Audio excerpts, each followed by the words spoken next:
Shall we start the class? Whether I am audible?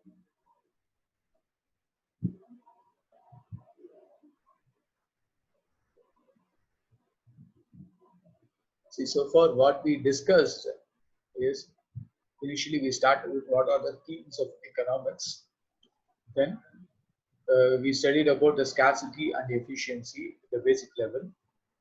Then we analyzed about the problems of economics. Then we discussed about the society's capabilities. In continuation with this society's capabilities, now we are going to continue the production possibility frontier. As far as this syllabus is concerned, we have to explain the society capability. For that, we are using this particular model. This particular model was given by Professor Alfred Marshall. When he introduced this particular model, he explained this model as production possibility curve. Why he has given?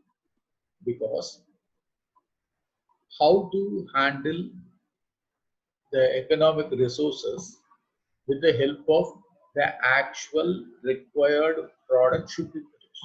For that, we take two products.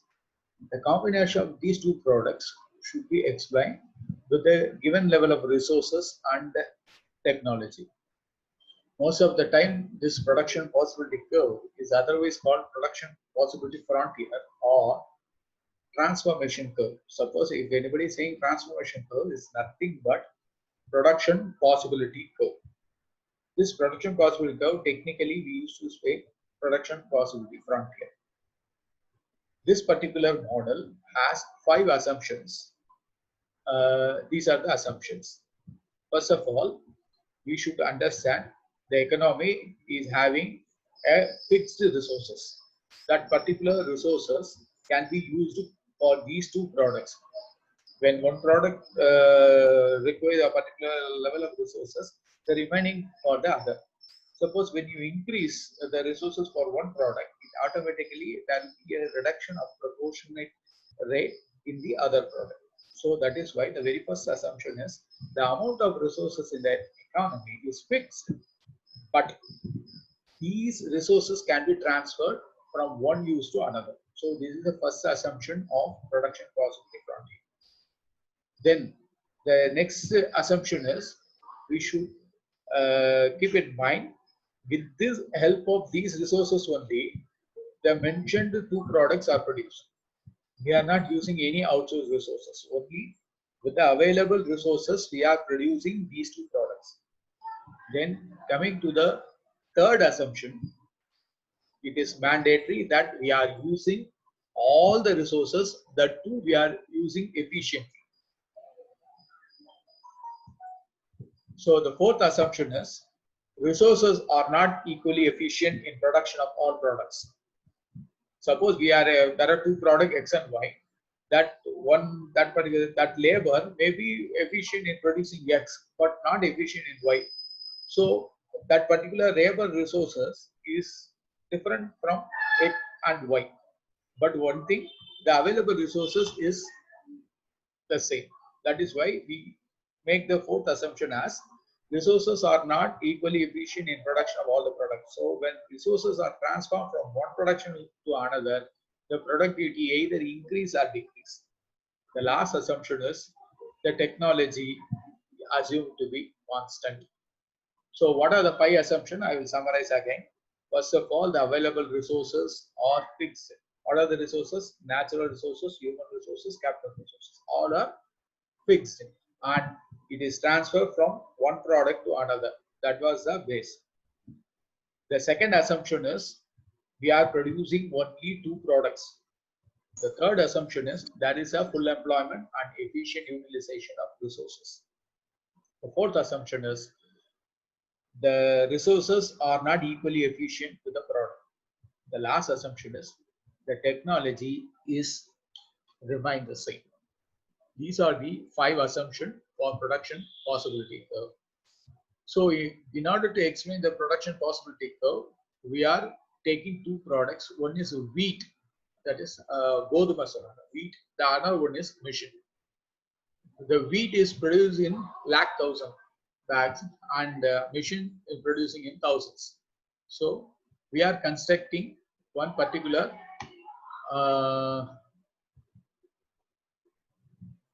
table called production possibility schedule.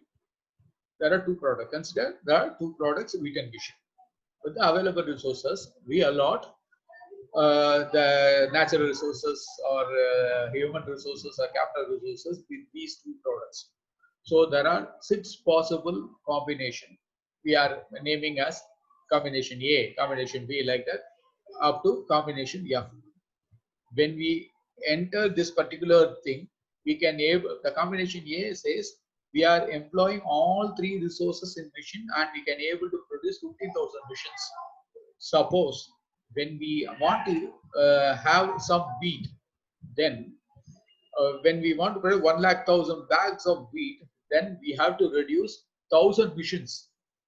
So the combination of that particular 1,00,000 wheats and 14,000 missions. Similarly, the third combination, when we increase the level of wheat, then we have to reduce the mission accordingly. So when we keep on increasing 1,00,000 of wheat in each stage, there is a reduction. At one stage, we are employing all these resources in wheat. We are not producing any emissions. So this particular production possible schedule gives a different combination of wheat and emissions. So this, with the help of these 5 assumptions and production possibility schedule, we can construct the production possibility frontier. So we are measuring the level of wheat production in the horizontal axis and number of missions in the vertical axis. Then when we plot that particular schedule, we can having combination A, combination B up to combination F. Here the OG represents the production of mission and OH represents the production of wheat. So in that particular line, whichever combination you take, then it is called efficient use of resources. Suppose you are not using this particular line, when you choose a particular, let's say in that diagram, it is point P. That point P, it is not efficient. Why? Because it is an underutilization of any resources. It may be natural resources, it may be labor resources, or it may be a capital resources. Anything less than that particular line, then it is called underutilization. Sometimes when we increase the production out of the technology, we may use tractor or we may use a hybrid variety of seed. Because of that, then the production possibility curve will have a shift in the right that represents GH. So from this diagram, what we understand is OAF is called possible outcome of a given available resources. It is not above that, it's not possible to produce. If it is less than that, it is underutilization. So this can be the next slide gives only explanation of that particular. It appears from the PPC that any point within enclosed area OFA, I told you, AOF, that particular P indicates the resources are underutilized. It's very clear. If anything less than that PPC line, then it is underutilized. A movement from the point within the enclosed area and A shows a fuller utilization of resources at present. Suppose the resources are used for OF. Want to see the diagram? OF, then we are entire resources utilized for wheat. Similarly, when we use all the resources for producing mission, it is called OA level. So the curve, the frontier line beyond the existing area cannot cross. Suppose if you cross it, then it is either because of the technology or because of underutilization it is happened. If the society is able to increase the resources due to process of a growth or new curve GS may be formed. How it is possible? Because of the technology. The rightward shift in the curve shows a growth in the resources. one thing we should keep in mind, the production possibility curve is concave to the origin. Why it is concave to the origin? Because of the two reasons. One is the theory of opportunity cost or the law of marginal utility. Because of these two, it is concave. When you employ more resources for one particular product, the proportional decrease of employment of resources for the other product, it is mandatory. So while continuing this, we can make another a simple logic. There is a in between. There are two products now. Here we are using wheat and mission. Suppose, for instance, if 1 acre of land produces a rice worth of 3,000 and wheat worth of 4,000, then a rational producer will go for only a production of wheat only. Why? Because 1,000 rupees more. So here the product may change, either wheat or rice. Which one is giving more? Here we have to consider it is a food sector, this is a capital sector. It is labor, it is capital. So whether we are going for the labor intensive, whether we are going for the capital intensive, that's what we have to see. So how he explained, when the resources are limited and these can be put in alternative uses, it is necessary that we must make a best possible utilization of resources in order to maximize the output. Output in the sense of profit. Therefore, shifting the resources from the present commodity to the production to the alternative can earn more profit. We used to call it as a theory of opportunity cost. For that, I have given the example. If 1 acre of land produces rice worth of rupees 3,000 and the wheat worth of rupees 4,000, then if you and me are there, then what we will do? We'll go for the, instead of rising the rice, we go for the production of wheat. So the opportunity cost of wheat is rupees 3,000 in cost of producing rice. So the opportunity cost is nothing but the cost of the next best alternative. So in order to support this particular economist from Scotland, Hugheson, what he said, the alternative or opportunity cost producing 1 unit of commodity X is the amount of commodity Y that must be sacrificed in order to use the resources to produce X rather than Y. That's what in the very first assumption is, the resources are limited. When you employ your resources in a particular product, the proportional rate of decrease in the other product, this is called opportunity cost. What is the next best alternative utilization of resources? So the opportunity cost means opportunity lost. It includes both explicit as well as implicit cost.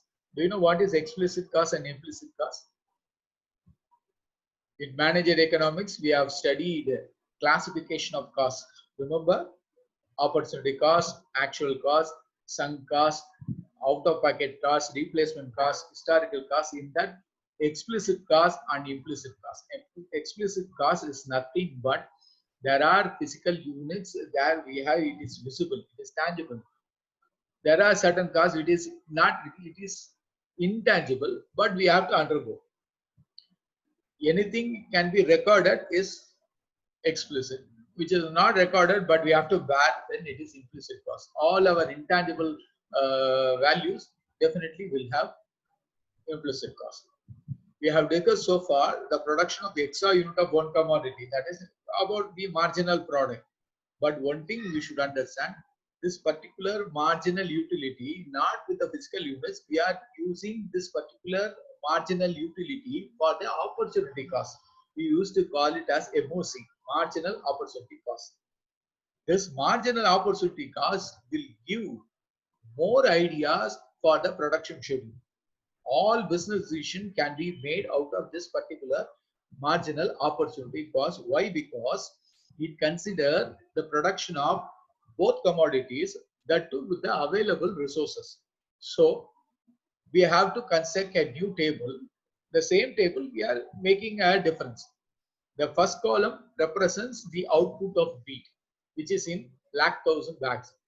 The second one is mission. What is given in the first table only, the first two columns. The third column is nothing but what is the additional thing that we have made. So we are increasing the wheat only. Na? So the marginal opportunity cost of mission is the third column. That is, we are forgiving, sorry, not, we are, what to say, we are ready to sacrifice the natural resources of vision in order to increase the wheat. So we have to forget that. What the third column represents is a marginal cost opportunity. From 0, it increased to 1. Then the second step, from 0, it is increased to 2, up to 5 combination. So the table 2 is nothing but the marginal opportunity cost. When we apply this particular thing, instead of giving a same example, we are changing with another two products. Say it is paddy and rubber. So consider some any other two product we are considering. Then suppose that particular point n, in that n, OY1 level of rubber is produced and OXO level of paddy is produced. Suppose we have to increase paddy, then we are employing the resources to OX1 level. Then automatically it reduces from OY1 to OYO. So from moving from N to T, we are reducing Y0 Y1 level of rubber resources in order to increase XO X1 level of paddy. So this particular is nothing but diminishing marginal utility. Suppose if the production possibility curve we are increased because of the technology or any other method, then there is a right shift of production possibility curve from P1 D1. That particular thing because of the technology. So in order to explain this particular opportunity cost and law of diminishing marginality, we will discuss with individual economic indicators. Why we are using this particular production possibility curve? Because of the scarce resources. That is why in that diagram, the N shows OY1 and natural rubber and XY and paddy is X. Likewise, when we move to T, the same example I have got, we have to reduce the output of rubber in order to increase the output of the paddy. That is why the T shows OY1 about to OX1 level. Here the X indicates it is lies beyond PPC, that is the next level, right shift because of the technology. Then this particular production possibility curve gives solution for the first economic problem. What are the economic problem? The very first one, what to produce in what quantity, how to produce, and third one is for who to produce. This production possibility curve will give what to produce in what quantity, because this curve reflects the problem of how the resources are allocated for production of X or Y, that to the maximum possible production from that particular available resources. When X is increased, we have to reduce Y accordingly. Similarly, when X is reduced, we have to increase Y accordingly. That is why this particular production possibility frontier gives answer for the first economic problem. Whether it is correct, so we have to analyze with two categories. One is whether we are using the resources optimally. If a country chooses a combination of particular thing, then it should be evident that that particular combination considered to be optimal, failing which the efficient utilization of resources will not be there. It may be in that level, it may be point N or point T, subject to the decision of the producer. Suppose the combination of OY1 and OXO may be more beneficial than OY0 and OX1. I have given an early example now. Production of rice may give rupees 3,000. Production of paddy may give 4,000. Whether we are going to produce rice or paddy depending upon the outcome that we receive. So efficient utilization is more important while answering the first economic problem. So how the another factor which induced that particular severity of the economic problem because of the technological improvement. If any new product coming to the market, then the people will try to move to that particular method by the time there is a shift in production possibility curve, not in the movement. That is, it not move from N to T, it will move from N to H. I will show like that. I will show the diagram again. Because of the technology, it will not move from N to T, it will move from N to H. So there is a shift in production possibility curve. So let me summarize what is production possibility curve is. There is a definite section A question. What is production possibility frontier? So you can answer this particular slide. In business analysis, production possibility curve is a curve which illustrates the variation in the amount that can be produced of any two products. Both are dependent with the same level of resources while manufacturing. The PPF is also crucial in economics. Why? Because it demonstrates how the economy try to reach the greatest level of efficiency when it produces only what best qualified products, that too with the available resources. When you employ the resources for a particular thing, it automatically reduces the resources in the other product. So the last line is more important. This PPF is otherwise called production possibility curve or transformation curve. If you have any doubt, you can ask me now, because in the next class I'm going to teach about economic efficiency. Once you know this particular production possibility frontier, then only it is easy for me to teach the economic efficiency. For your sake, I will summarize again within 2 minutes. We have studied 3 problems. One is what to produce, how to produce, for whom to produce. To overcome this particular 3 problem, we studied about the society capability. In that society capability, we have given solution for the first problem. Professor Alfred Marshall have introduced this production possibility frontier. This production possibility frontier is a combination of 2 products. How the natural resources, human resources, and capital resources are employed for these 2 production. For that, they prepare the production possibility schedule. Then it has been employed in a plotted in the graph. Mission is measured in one axis and wheat is measured in the other axis, and the curve which represents the production possibility curve, it is concave to origin because of the law of diminishing marginal. There are 2 theories which are employed in this. One is the theory of opportunity cost, the other one is of diminishing marginal utility. How it is effective? Because it gives a solution for the first economic problem, what to produce, that too in what quantity. So this particular production possibility curve is an initiation for economic efficiency. Have any doubt, you can ask me. My dear students, you can type your name in the chat box. Say present.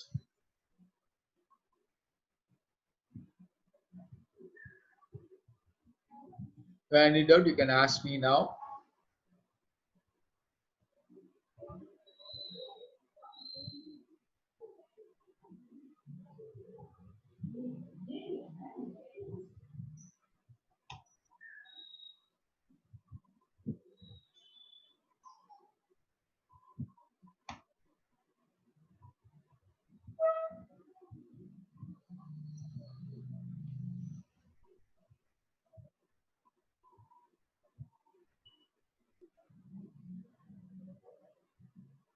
All of you give your attendance for this session. The next session will start by 9:50. So have a break. 15 minutes break you can have. 9:55 you can come and join the Zoom meet again. ஏதாவது ஒரு டீயோ இல்லை ரசம் போடுறதோ எல்லாம் திருப்பியும் 15 minutes கழிச்சு நம்ம meet பண்ணலாம். இன்னும் ஒரு 1 minute அவன் வைண்ட் அப் பண்றேன். அதுக்குள்ள எல்லாரும் தயவு செஞ்சு உங்க பேரை பிரசன்ட் அடிங்க.